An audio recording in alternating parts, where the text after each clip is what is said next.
Hello दोस्तों, PDA class में आपका हार्दिक स्वागत है। तहे दिल से स्वागत है। और अपने पीडीए में कौन सा टॉपिक चल रहा है, कौन सी यूनिट चल रही है? High risk newborn.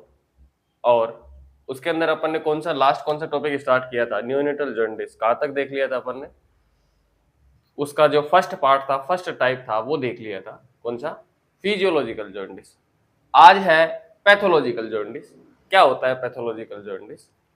देखते हैं क्या होता है पैथोलॉजिकल जॉन्डिस। मतलब किसी भी पैथोलॉजी की वजह से या डिजीज कंडीशन की वजह से ये बीमारी हो रही है। पैथोलॉजिकल जॉन्डिस किस वजह से हो रहा है? किसी भी पैथोलॉजिकल कंडीशन या डिजीज कंडीशन की वजह से हो रही है। किस वजह से? डिजीज कंडीशन से। कैसे हो रही है? इट अकर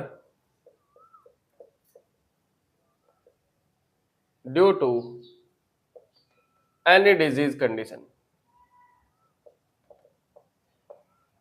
किसी बीमारी की वजह से ये हो रहा है। ठीक है। जबकि फिजियोलॉजिकल जो जॉन्डिस था वो किस वजह से हो रहा है? नॉर्मल फंक्शनिंग की वजह से हो रहा था। किसी प्रकार की बीमारी नहीं थी वहां पर। यहां पर क्या है? बीमारी है। लीवर को बीमारी हो गई, तो लीवर को बीमारी हुई है तो इसके कोज क्या हो सकते हैं? ऐसे कौन कौन सी बीमारी हो सकती है इस वजह से ये हुआ है? मतलब पैथोलॉजिकल जॉन्डिस का कोज क्या हो सकता है या इटियोलॉजी क्या हो सकती है? आप जानते हैं कि अपन ने जो इटियोलॉजी है या कोज है वो साथ साथ डिस्कस कर लिया, दोनों टाइप के साथ में। फर्स्ट के साथ में अपन ने कर लिया, सेकंड के साथ अपन कर रहे हैं। अलग से इटियोलॉजी नहीं लिखेंगे अपन। तो इसकी इटियोलॉजी क्या होगी? इटियोलॉजी क्या होगी इसकी? ऐसी बीमारी जो लीवर को प्रभावित कर रही है। पहली कौन सी है? Haemolytic diseases of the newborn.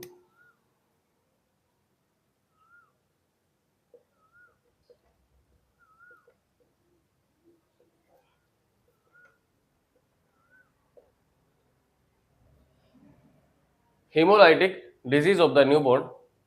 और वर्ड है हीमोलाइटिक, इसका मतलब क्या हो गया? हीमो का मतलब क्या हुआ? ब्लड, या इसी को मैं बोल सकता हूं आरबीसी। और लाइसिस, लाइटिक या लाइसिस, लाइसिस वर्ड किसको इंडिकेट करता है?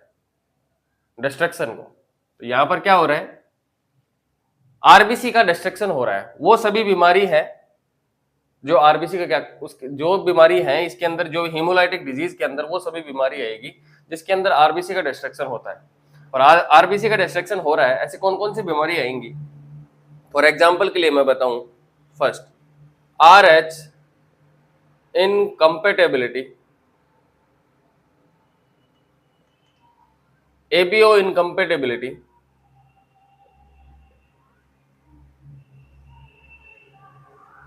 ABO incompatibility.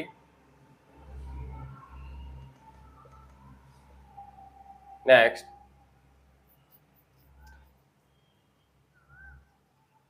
Sickle cell anaemia,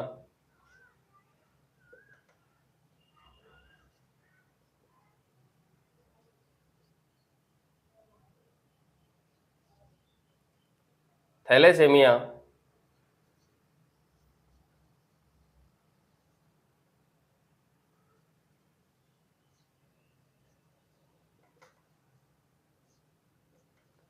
hereditary स्पेरोसाइटोसिस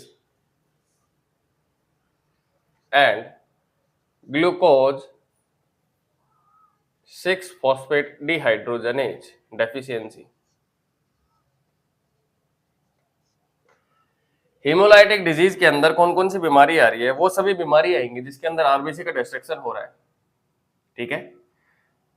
और आप जानते हैं कि ये सभी अपन क्या करेंगे, ये जो ब्लड से रिलेटेड बीमारी है वो जब अपन ब्लड पढ़ेंगे वहां पर पढ़ेंगे। लेकिन क्या होता है, थोड़ा बहुत नॉलेज तो जरूरी है। आर एच इनकम्पेटेबिलिटी क्या होता है? आर एच इनकम्पेटेबिलिटी आप जानते हैं, इसका मतलब क्या हुआ कि आरबीसी के ऊपर एक प्रकार का एंटीजन पाया जाता है। वो एंटीजन कौन सा होता है? R H antigen. आरबीसी के ऊपर, आरबीसी की सरफेस के ऊपर आर एच एंटीजन पाया जाता है और इस एंटीजन के खिलाफ एंटीबॉडी बन जाती है। और एंटीबॉडी बनने की वजह से क्या होता है? आरबीसी डिस्ट्रॉय हो जाती है। सेम कंसेप्ट एबीओ इनकम्पेटेबिलिटी के अंदर भी आएगा। दोनों पॉइंट क्लियर हो गए। अच्छे से डिटेल में अपन ब्लड के अंदर पढ़ेंगे। नेक्स्ट है sickle cell anaemia. Sickle cell anaemia के अंदर क्या होता है? सिकल का मतलब क्या हो गया? हसियाकार। ठीक है, आरबीसी कैसे शेप की हो जाती है? सिकल शेप की हो जाती है, हसियाकार हो जाती है। नॉर्मल आरबीसी का शेप क्या होता है? बाइकॉनकेव। लेकिन यहाँ पर आरबीसी का शेप कैसा हो जाता है? चेंज हो जाता है। और आरबीसी का शेप कैसा चेंज हो जाता है? हसियाकार हो जाता है। और हसियाकार हो जाता है तो इस वजह से क्या देखने को मिलता है इसके अंदर? जैसे ही आरबीसी का शेप चेंज हो जाता है, हसियाकार हो जाता है, इस बीमारी के रेस्पेक्ट में देखें अपन, तो जो माइनर कैपिलरी होती है उनके अंदर से ये नहीं गुजर पाती, वहां पर फंस जाती है, क्योंकि शेप क्या हो गया? चेंज हो गया। डायग्राम के ऊपर नहीं जाए, जो माइनर कैपिलरीज हैं उनके अंदर ये हसियाकार जो आरबीसी है वो फंस जाती है, और फंसने की वजह से वहां पर डिस्ट्रॉय हो जाता है, क्योंकि लाइफ स्पान क्या होता है इसका? कम होता है। और जैसे वहां पर फंसी रहेंगे, फंसी पड़ी रहेंगे, तो क्या होगा? लास्ट में उसको मरना ही पड़ेगा। तो वहां पर आरबीसी का क्या हो जाता है? डिस्ट्रक्शन हो जाता है। इस वजह से ये क्या हो रही है? सिकल सेल एनीमिया बीमारी हो रही है। और ये किसको कॉज कर रही है? न्यूनेटल जॉन्डिस को। क्या देखा अपन ने? इसके अंदर आरबीसी का शेप हसियाकार हो जाता है, जो अपन गेहूं वगैरह काटते हैं ना, उस शेप की हसियाकार हो जाती है। और जो हसियाकार शेप होती है जो आरबीसी की, वो आगे क्या प्रॉब्लम क्रिएट करती है? जो माइनर कैपिलरीज होती है उनके अंदर फंस जाती है, वो डिस्ट्रॉय हो जाती है। ठीक है, नेक्स्ट है थैलेसेमिया। और थैलेसेमिया के अंदर क्या होता है? आप जानते हैं आरबीसी के अंदर दो प्रकार की चेन होती है, अल्फा चेन और बीटा चेन। जब वो मैच्योर नहीं होती है तो आरबीसी का जो लाइफ स्पान होता है वो भी कम हो जाता है, और उसके कम होने की वजह से आरबीसी का डिस्ट्रक्शन जल्दी हो जाता है। थैलेसीमिया के अंदर क्या देखा अपन ने? आरबीसी के अंदर अल्फा एंड बीटा चेन पाई जाती है, जो मैच्योर नहीं होती है, मैच्योर नहीं हो पाती है। और कैसे होगी, क्या होगा, वो अपन आगे देखेंगे। आप नॉर्मली देखें, वो alpha and beta chain mature नहीं हो पाती है, जिस वजह से आरबीसी का जो नॉर्मल लाइफ स्पान है 80 दिन, वो घट जाता है। तो मतलब जल्दी आरबीसी का लाइफ स्पान है जो कम होगा, तो आरबीसी का डिस्ट्रक्शन भी ज्यादा होगा, जल्दी होगा। ठीक है, नेक्स्ट है हेरिडिटरी स्पेरोसाइटोसिस। हेरिडिटरी स्पेरोसाइटोसिस का मतलब क्या हो गया? हेरिडिटरी वर्ड किसको इंडिकेट कर रहा है? आनुवंशिक को। हेरिडिटरी का मतलब क्या हुआ? आनुवंशिक। स्पीरो वर्ड किसको इंडिकेट कर रहा है? स्पीरो का मतलब होता है स्पाइरल या राउंडेड। साइटोसिस का मतलब क्या हो गया? Cell formation. ठीक है, हेरिडिटरी का मतलब क्या हुआ? आनुवंशिक। और स्पीरो का मतलब क्या हुआ? राउंडेड या स्पेरिकल। और साइटोसिस का मतलब क्या हुआ? Cell formation. तो इसके अंदर क्या होता है? नॉर्मल जो आरबीसी का अपना शेप क्या होता है? बाइकॉनकेव शेप होता है, जबकि इस बीमारी के अंदर बाइकॉनकेव शेप नहीं रहकर राउंडेड शेप या स्पेरिकल शेप हो जाता है। कैसे होता है?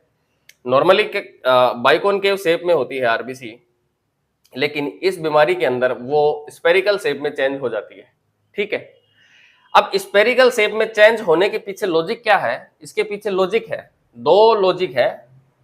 दो प्रकार की प्रोटीन होती है। एक तो होती है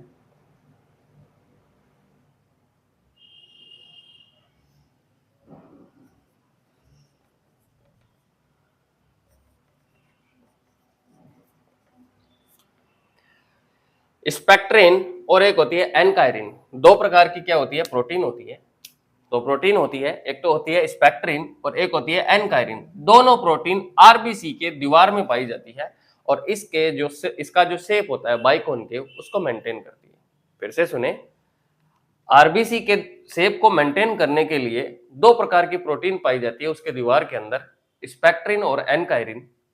ठीक है, स्पेक्ट्रिन और एनकायरिन प्रोटीन है जो आरबीसी का शेप मेंटेन करती है, बोले तो बाइकॉनकेव शेप मेंटेन करके रखती है। लेकिन इस बीमारी के अंदर ये दोनों के दोनों क्या होती है? एब्सेंट होती है। और एब्सेंट होने की वजह से इसका शेप कैसा हो जाता है? चेंज हो जाता है, राउंडेड हो जाता है या स्फेरिकल हो जाता है। ठीक है, next, glucose 6 phosphate dehydrogenase deficiency. Glucose 6 phosphate dehydrogenase deficiency है, इस एंजाइम की यदि डेफिशिएंसी है तो वो क्या करेगा? ये नॉर्मली आरबीसी के मैच्योरेशन में काम करता है, आरबीसी को मैच्योर करता है। क्या करता है? Glucose 6 phosphate dehydrogenase enzyme RBC को मैच्योर करता है। जब इसकी कमी होगी तो जो काम करना तो वो नहीं करेगा, तो मतलब आरबीसी का मैच्योरेशन नहीं होगा। जब आरबीसी मैच्योर नहीं होगी तो उसका डिस्ट्रक्शन जल्दी होगा। डिस्ट्रक्शन जल्दी होगा तो फिर क्या होगा? बिलिरुबिन की मात्रा ज्यादा होगी। बिलिरुबिन की मात्रा ज्यादा होगी तो क्या होगा? जॉन्डिस होगा। क्या देखा अपन ने? पैथोलॉजिकल जॉन्डिस किस वजह से हो रहा है? किसी बीमारी की वजह से हो रहा है। ठीक है, नॉर्मल फंक्शनिंग की वजह से फिजियोलॉजिकल हो रहा था, ये किसी बीमारी की वजह से हो रहा है। और ऐसी कौन सी बीमारी हो सकती है? फर्स्ट है haemolytic disease of the newborn. Haemolytic disease मतलब जहां पर क्या आरबीसी का डिस्ट्रक्शन हो रहा हो, ठीक है। ऐसी बीमारियां कौन कौन सी है? जैसे कि RH incompatibility, ABO incompatibility, sickle cell anaemia, thalassaemia, hereditary spherocytosis and glucose 6 phosphate dehydrogenase deficiency. ठीक है, ये तो एक फर्स्ट कोज था अपना। सेकंड कोज, ये तो अपन ने एग्जांपल बताए थे। फर्स्ट कोज तो क्या है? Haemolytic disease of the newborn. Second cause है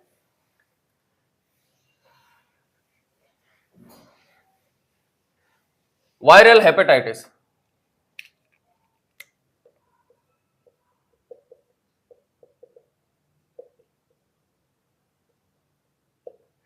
वायरल हेपेटाइटिस मतलब लीवर को क्या होगी? स्वेलिंग हो गई। ठीक है, हेपेटाइटिस मतलब लीवर में स्वेलिंग हो रही है। एक ये कोज भी हो सकता है। थर्ड कोज क्या हो सकता है?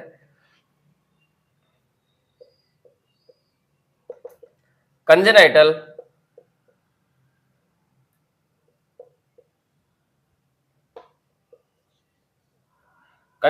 Obstruction in the common bile duct. यदि जन्मजात बच्चे के अंदर कॉमन बाइल डक्ट के अंदर क्या पाया जाता है? ऑब्स्ट्रक्शन पाया जाता है, तो वो भी क्या कर सकता है? जॉन्डिस कर सकता है। आप इन तीनों को कोरिलेट करते हैं। जो नॉर्मल एडल्ट के अंदर जो जॉन्डिस पाया जाता है, उनको कोरिलेट कैसे करेंगे अपन? पहला तो हीमोलाइटिक डिजीज था, तो हीमोलाइटिक डिजीज मतलब आरबीसी का डिस्ट्रक्शन ज्यादा हो रहा है, और आरबीसी का डिस्ट्रक्शन ज्यादा हो रहा है तो मतलब क्या हो रहा है? लोड बढ़ रहा है लीवर पे, और लीवर पे लोड बढ़ रहा है तो मतलब कौन सा कोज हुआ ये, या कौन सा टाइप हुआ? प्री हेपेटिक कोज। नेक्स्ट है वायरल हेपेटाइटिस, मतलब लीवर को बीमारी हो गई, तो मतलब ये कौन सा हुआ? ये कौन सा हुआ? Hepatic jaundice. और ये कौन सा हुआ? Congenital obstruction in the common bile duct, तो मतलब ऑब्स्ट्रक्टिव जॉन्डिस हो गया। Pre hepatic, hepatic and congenital obstruction पाया जाता है जिसके अंदर, वो कौन सा हो गया? Obstructive jaundice. तीनों से कोरिलेट कर सकते हैं अपन। तो ये इसके कोज है। अब अपन देखते हैं इसके क्या क्या कैरेक्टरिस्टिक्स होंगे पैथोलॉजिकल जॉन्डिस को। क्या क्या कैरेक्टरिस्टिक्स होंगे? कैरेक्टरिस्टिक्स में फर्स्ट है इसके ये जो अपीयर होगा, पैथोलॉजिकल जॉन्डिस कब तक अपीयर होगा? It appear in first 24 hours. It in first 24 hour, पहले 24 घंटों के अंदर ये आ जाएगा। जबकि फिजियोलॉजिकल जॉन्डिस पहले 24 घंटों के अंदर नहीं आ रहा था, जन्म के बाद में 30 से और 72 घंटे के मध्य में आ रहा था। ठीक है, नेक्स्ट, इसके अंदर बिलीरुबिन का लेवल कितना होता है? इसके अंदर बिलीरुबिन का लेवल होता है 15 mg पर डीएल से डेसीलीटर से ज्यादा, जबकि फिजियोलॉजिकल जॉन्डिस के अंदर क्या था? 15 mg पर डेसीलीटर से कम। ठीक है, थर्ड पॉइंट वहां पर क्या था? ऑटो या फिर सेल्फ रिजोल्विंग कंडीशन थी वो, जबकि यहां पर सेल्फ रिजोल्विंग कंडीशन नहीं है, क्योंकि लीवर को बीमारी है तो बीमारी ये ठीक नहीं हो गई। ठीक है, परेशानी खुद ब खुद नहीं जाती है, उसको भगानी पड़ती है। तो यहां पर क्या है? ये एक सेल्फ रिजोल्विंग कंडीशन नहीं है, यहां पर ट्रीटमेंट की रिक्वायरमेंट होगी। ट्रीटमेंट की क्या होती है? रिक्वायरमेंट होती है, और वो अपन देखेंगे क्या ट्रीटमेंट करेंगे, क्या मैनेजमेंट करेंगे। तो ये था पैथोलॉजिकल जॉन्डिस। क्या क्या देखा अपन ने, क्या होता है, क्या इसकी इटियोलॉजी होती है, क्या इसके कैरेक्टरिस्टिक्स होते हैं। ठीक है, नेक्स्ट है साइन एंड सिम्टम या फिर असेसमेंट फाइंडिंग या क्लिनिकल मैनिफेस्टेशन। नियोनेटल जॉन्डिस के क्या क्या क्लिनिकल मैनिफेस्टेशन होंगे? नियोनेटल जॉन्डिस के क्या क्या क्लिनिकल मैनिफेस्टेशन होंगे? First one,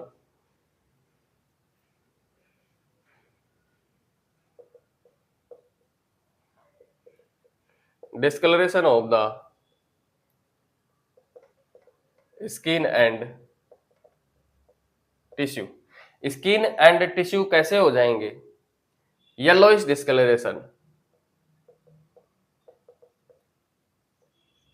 yellowish discolouration of the skin and tissue.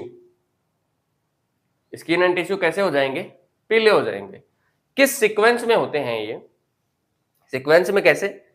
सबसे पहले डिस्कलरेशन, येलोइश डिस्कलरेशन कहां पर देखने को मिलता है? फेस पर देखने को मिलता है, ठीक है। फेस के बाद में सबसे लास्ट में कहां पर देखने को मिलता है? सोल पर देखने को मिलता है, ठीक है। इसका मतलब क्या निकला इस लाइन का? पहले फेस पर देखने को मिल रहा है, बाद में सोल पर देखने को मिल रहा है। इसका मतलब क्या निकला? फेस का मतलब निकला कि सबसे पहले बिलीरुबिन का लेवल सपोज फेस पर कितना है? 5 mg/dl, फिर अम्बिलिकस पर गया, फिर मिड थाई पर गया। जैसे जैसे लोअर बॉडी पार्ट पर बिलीरुबिन या फिर येलोइश डिस्कलरेशन देखने को मिलेगा, तो वो इंडिकेट करेगा कि सीवियरिटी बढ़ रही है। क्या क्या मतलब निकला इसका? फेस पर है तो मतलब कम सीवियर है। जैसे जैसे लोअर बॉडी पार्ट पर और लास्ट में सोल पर पहुंच जाएगा, मतलब ये सीवियर कंडीशन में पहुंच जाएगा, मतलब ये सीवियरिटी को इंडिकेट करता है। नॉर्मल कंडीशन कहां पर? नॉर्मल नहीं, एबनॉर्मल तो होगी, क्योंकि पीला तो पड़ रहा है। तो फेस पर है तो वो क्या है? कम सीवियर है, और यहां पर गया तो वो हाई सीवियर है, मतलब ये सीवियरिटी को इंडिकेट कर रहा है। तो ये इसका सीक्वेंस होता है, सबसे पहले फेस पर पीला दिखता है, और उसके बाद में सबसे लास्ट पे सोल पर पीला दिखता है। और फेस में भी अपन कहां पर देखते हैं? फेस में अपन देखते हैं स्क्लेरा पे, स्क्लेरा पे देखते हैं। फेस पर कहां पर देखते हैं अपन? स्क्लेरा पे देखते हैं। स्क्लेरा कैसी दिखती है? येलोइश दिखती है, ठीक है। सबसे पहले कहां पर देखेंगे? स्क्लेरा पे देखेंगे, और स्क्लेरा कैसी दिखेगी? येलो दिखेगी। लेकिन यहां पर भी दो लॉजिक है। यदि अपने जैसे इंडियन सर्कमस्टांसेस के अंदर देखें तो अपना कलर कैसा होता है? गेहुआ कलर होता है, मुलेटो होते हैं अपन, मुलेटो कलर के होते हैं, या फिर गेहुआ कलर का होता है। अपन गेहुआ कलर के होते हैं, तो यहां पर स्क्लेरा में जो कलर दिखेगा अपने को येलो, वो इजीली दिख जाएगा। लेकिन यदि कोई ब्लैक कलर के आदमी हो, मैं बोल सकता हूं जैसे कि वेस्ट इंडीज वाले, है ना, वेस्ट इंडीज वाले जो लोग होते हैं, उनके अंदर जो नियोनेटल जॉन्डिस चेक किया जाता है, वो स्क्लेरा के ऊपर नहीं, स्क्लेरा में नहीं देखा जाता, या फिर स्क्लेरा का कलर नहीं चेक किया जाता। वहां पर चेक किया जाता है ब्लैक कलर वाले व्यक्तियों के अंदर हार्ड प्लेट में, हार्ड प्लेट पे चेक किया जाता है। और हार्ड प्लेट पर ही क्यों चेक किया जाता है? क्योंकि आप जानते हैं कि जो ब्लैक कलर के पर्सन होते हैं, जैसे कि वेस्ट इंडीज के पर्सन, उनमें जो स्क्लेरा होती है वो स्लाइटली पहले से येलो कलर की होती है, तो उसको वहां पर अपन आइडेंटिफाई नहीं कर पाते। तो इसीलिए उनको आइडेंटिफाइड येलोइश कलर को या फिर जॉन्डिस को आइडेंटिफाई करने के लिए अपने को हार्ड प्लेट पे देखना होता है, ठीक है। फर्स्ट पॉइंट क्या देखा? फर्स्ट क्लिनिकल मैनिफेस्टेशन क्या देखा अपन ने? Yellowish discolouration of the skin and tissue. तो इसका सीक्वेंस क्या है? सबसे पहले फेस पे दिखाई देगा, मतलब कम सीवियर है। सबसे बाद में कहां पर दिखाई देगा? सोल एंड पाम पे दिखाई देगा, सोल एंड पाम पर, ठीक है। तो मतलब यहां पर सीवियर कंडीशन हो गई। और फेस पर भी देखेंगे तो अपन कहां देखेंगे? स्क्लेरा पे देखेंगे। नॉर्मल अपन देखते हैं तो वो स्क्लेरा कैसी दिखती है? येलोइश दिखती है, अपन इंडियन सर्कमस्टांसेस के अंदर देखें। लेकिन यदि ब्लैक पर्सन है तो वहां पर स्क्लेरा पे नहीं देखेंगे, अपन हार्ड प्लेट पे देखेंगे, ठीक है। आप जानते हैं हार्ड प्लेट कहां पर होती है, ठीक है। पहले सॉफ्ट प्लेट, फिर हार्ड प्लेट ओरल कैविटी के अंदर। तो ये हो गया फर्स्ट पॉइंट। सेकंड पॉइंट, यदि बच्चे के प्रॉब्लम हो रही है, परेशानी हो रही है, तो फिर वो क्या होगा इसके अंदर, और क्या देखने को मिलेगा? Poor feeding and poor sucking. Next clinical manifestation क्या होगा? Poor feeding and poor sucking.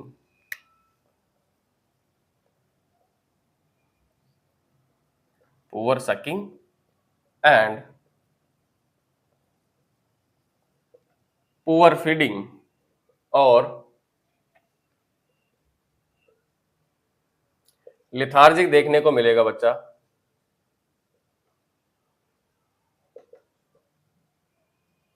Kernicterus या बिलीरुबिन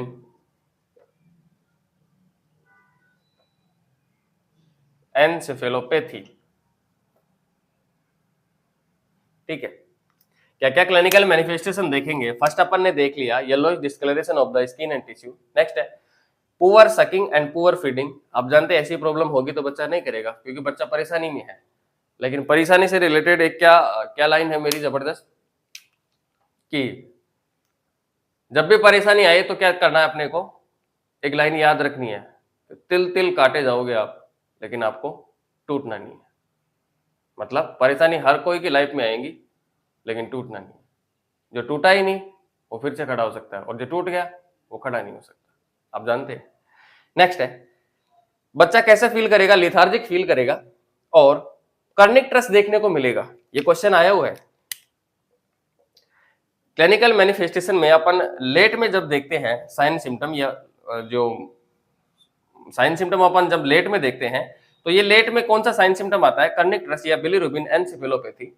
बिलीरुबिन एनसेफेलोपैथी क्या होता है, नॉर्मली जब बिलीरुबिन का लेवल 20 mg/dl से ज्यादा हो जाता है, कहां से, 20 mg/डेसीलीटर से यदि ज्यादा हो जाता है बिलीरुबिन का लेवल, तो वो क्या करता है, बिलीरुबिन बहुत खतरनाक आदमी होता है, वो ब्रेन के अंदर जाता है और ब्रेन के अंदर एक बैरियर प्रेजेंट है, और बैरियर से तो आप बहुत अच्छे से वाकिफ हो। ब्रेन के अंदर क्या प्रेजेंट है, एक बैरियर प्रेजेंट है, कौन सा, 3 बीबी वाला ब्रेन बैरियर, 2 वाला ही, सॉरी, ठीक है, कौन सा, ब्रेन बैरियर प्रेजेंट होता है, ब्रेन के अंदर बैरियर प्रेजेंट होता है, और ये क्या करता है, इस ब्रेन बैरियर को वो क्रॉस कर पाता है, और क्रॉस करके ब्रेन के अंदर चला जाता है, मतलब इस बैरियर को क्रॉस किया और क्रॉस करके ब्रेन के अंदर चला गया, और ब्रेन के अंदर जाकर क्या करता है, वो उसकी फंक्शनिंग को डिस्टर्ब करता है। मतलब यहाँ पर क्या हुआ, एनसेफेलोपैथी का मतलब क्या हुआ, ब्रेन की फंक्शनिंग डिस्टर्ब हो रही है। तो इसके अंदर भी क्या हुआ, कर्निक ट्रस के अंदर या फिर बिलीरुबिन एनसेफेलोपैथी के अंदर क्या हो रहा है, जैसे ही बिलीरुबिन की मात्रा 20 mg/dl से क्या हो जाती है, ज्यादा हो जाती है, 20 mg/dl से ज्यादा हो जाती है, तो फिर क्या होता है, ये ब्रेन के अंदर जाता है और triple B barrier, double B नहीं है, 3 ही बी है, ट्रिपल बी बैरियर को ये क्रॉस करता है, और क्रॉस करके ब्रेन की फंक्शनिंग को क्या करता है, अफेक्ट करता है। नहीं समझ में आया तो फिर से सुने। कर्निक ट्रस क्या होता है, जैसे ही बिलीरुबिन का लेवल 20 mg/dl से ज्यादा होता है, तो ये ब्रेन बैरियर को क्या करता है, ब्रेन के बैरियर को क्या करता है, अफेक्ट करता है, और ब्रेन के बैरियर को अफेक्ट करता है, मतलब वो बोलता है मेरे को रास्ता दो, तो ये रास्ता नहीं देता तो मजबूरन रास्ता ले लेता है, इस बैरियर को क्रॉस करके ब्रेन के पास चला जाता है, और वहां जाकर ब्रेन की फंक्शनिंग को क्या करता है, डिस्टर्ब करता है। ब्रेन की फंक्शनिंग को डिस्टर्ब करना मतलब क्या हो गया, एनसेफेलोपैथी हो गई, ठीक है। अब क्वेश्चन ये आया हुआ है यहाँ पर कि कर्निक ट्रस फिजियोलॉजिकल जॉन्डिस के अंदर देखा जाता है या फिर पैथोलॉजिकल जॉन्डिस के अंदर देखा जाता है। कर्निक ट्रस पैथोलॉजिकल जॉन्डिस के अंदर देखा जाता है। कौन से जॉन्डिस के अंदर देखा जाता है, पैथोलॉजिकल जॉन्डिस के अंदर, ठीक है, पैथोलॉजिकल जॉन्डिस के अंदर देखा जाता है।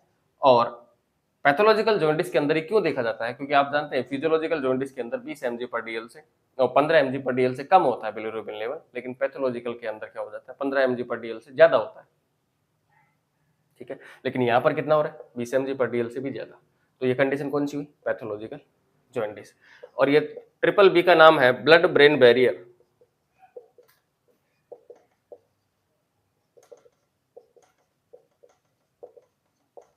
ठीक है। क्या देखा अपन ने क्लिनिकल मैनिफेस्टेशन के अंदर,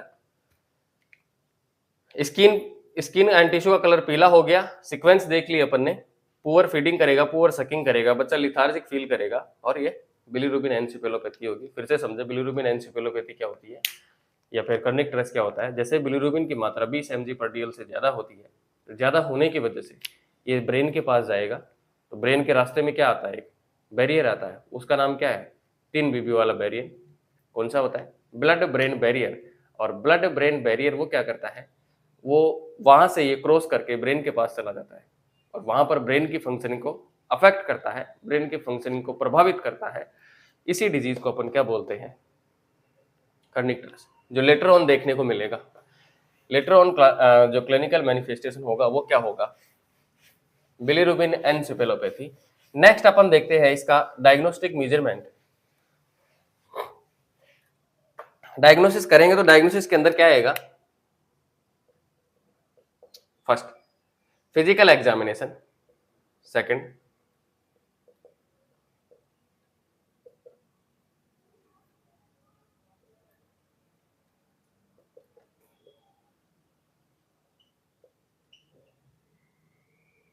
इनग्राम इक्ट्रोमीटर। फिजिकल एग्जामिनेशन के अंदर क्या करेंगे अपन, फिजिकल एग्जामिनेशन के थ्रू अपन ने देखा है अभी कि फेस पर आता है तो सीवियर कम होता है, और सोल एंड पाम पर आता है तो सीवियर ज्यादा होता है। तो ये सीक्वेंस अपन चेक करेंगे फिजिकल एग्जामिनेशन के थ्रू, मतलब येलोइश डिस्कलरेशन है जो पीलापन है वो अपन फिजिकल एग्जामिनेशन के थ्रू चेक करेंगे। नेक्स्ट है डायग्नोसिस इन ग्राम स्पेक्ट्रोमीटर। ये एक अनुमान लगाने का मेथड है, एग्जैक्ट मेथड नहीं है, कंफर्मेटरी मेथड नहीं है, मतलब एक अनुमान लगाने का मेथड है। और इसके अंदर क्या किया जाता है, इसके अंदर एक स्केल होता है, इनग्राम स्पेक्ट्रोमीटर के अंदर एक स्केल होता है और स्केल के ऊपर क्या बने होते हैं, बैंड बने हुए होते हैं। ठीक है, इस स्केल के ऊपर क्या बने हुए होते हैं, बैंड बने हुए होते हैं। और इन बैंड्स के अंदर क्या होता है, येलो कलर का सीक्वेंस होता है। ठीक है, जैसे कि यहां पर है light colour, light yellow colour, और यहां पर कैसा है, डार्क येलो कलर। ठीक है, और यहां पर क्या होती है, कुछ डाटा भी होते हैं, जैसे कि 5 mg/dl, 10 mg/dl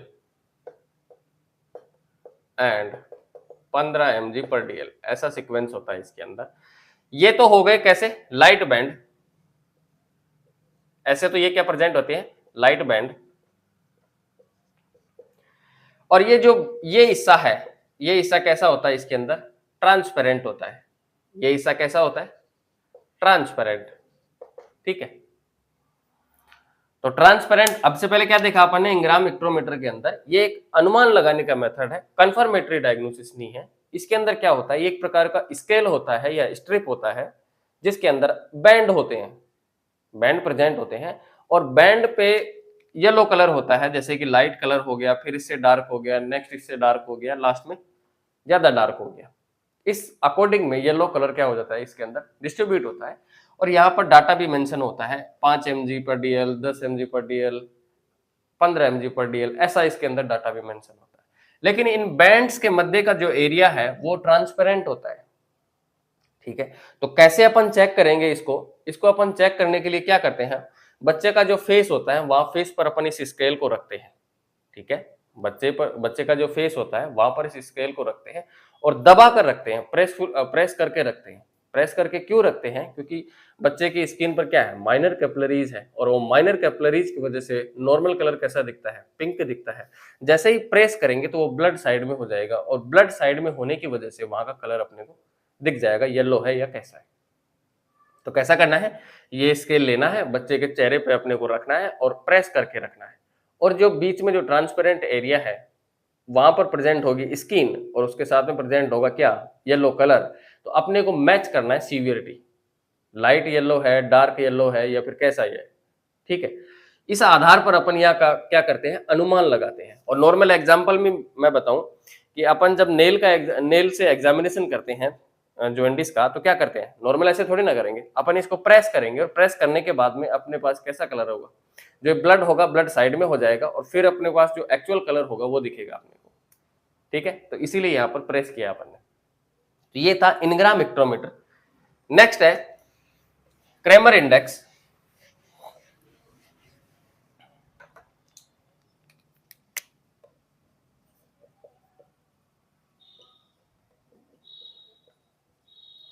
क्रेमर इंडेक्स है जो किसने दी, एक क्रेमर नामक साइंटिस्ट था, उन्होंने इसके बारे में बताया, क्रेमर इंडेक्स के बारे में। और ये भी एक अनुमान करने का तरीका है, अनुमान लगाने का तरीका है, कंफर्मेटरी डायग्नोसिस नहीं है। तो इन्होंने अनुमान कैसे कैसे किया, मतलब बॉडी पार्ट पर अलग अलग क्या किया, इन्होंने अनुमान लगाया। सपोज फेस पर है तो कितना हो सकता है, अम्बिलिकस पर है तो कितना हो सकता है। तो ऐसे अलग अलग बॉडी पार्ट पर इन्होंने अनुमान लगाया। ठीक है, कैसे, जैसे यदि फेस पर है येलोइश डिस्कलरेशन तो कैसा होगा, कितनी रेंज होगी बिलिरुबिन की।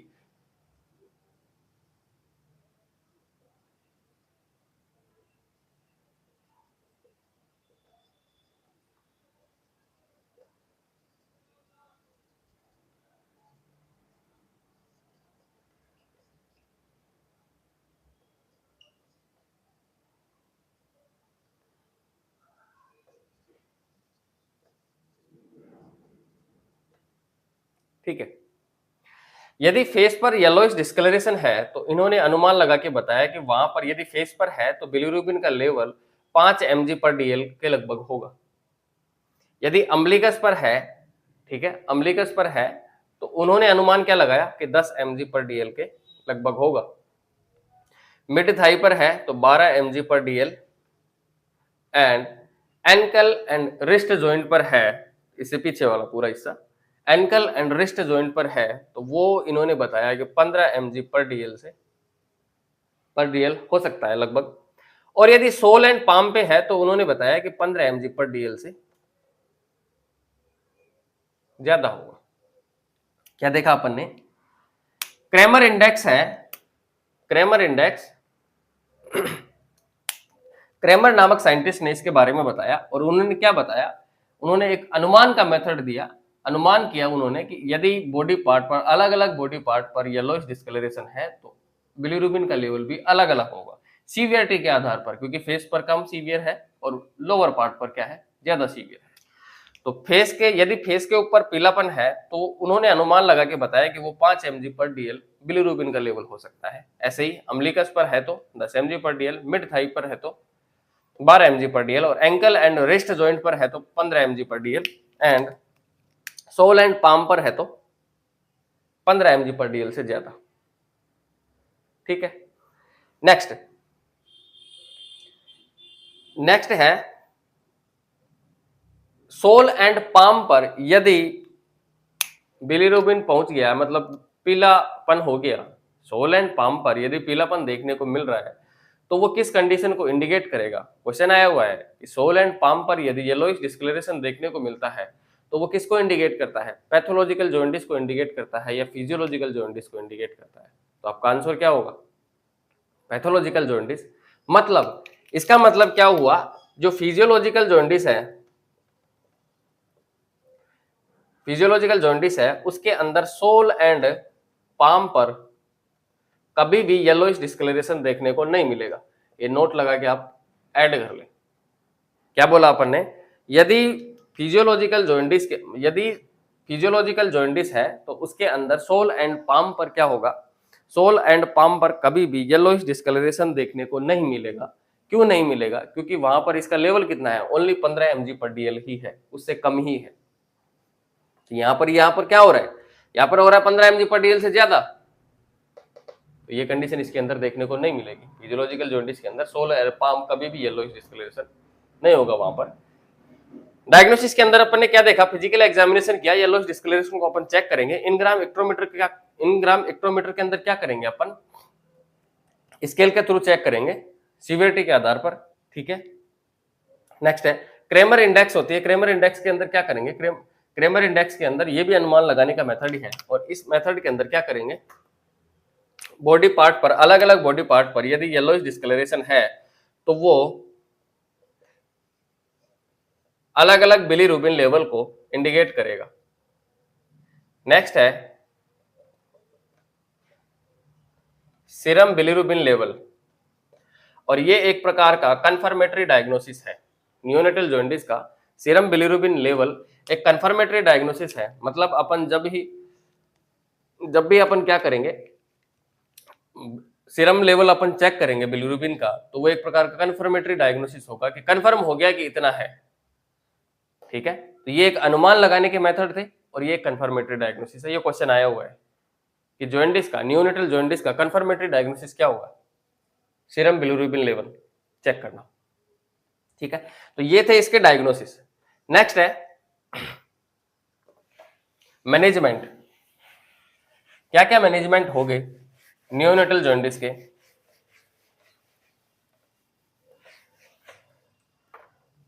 अब मेरा क्वेश्चन आपसे ये है कि मैनेजमेंट के अंदर, नियोनेटल जॉन्डिस के मैनेजमेंट के अंदर आप कौन से टाइप के जॉन्डिस का मैनेजमेंट करेंगे? फिजियोलॉजिकल जॉन्डिस का मैनेजमेंट करेंगे या फिर पैथोलॉजिकल जॉन्डिस का मैनेजमेंट करेंगे? आप कमेंट बॉक्स में बताएं।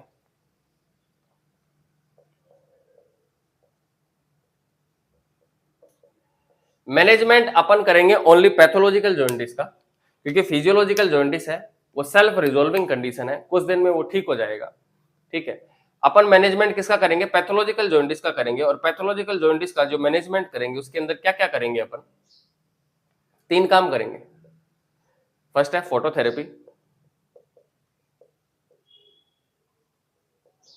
Next exchange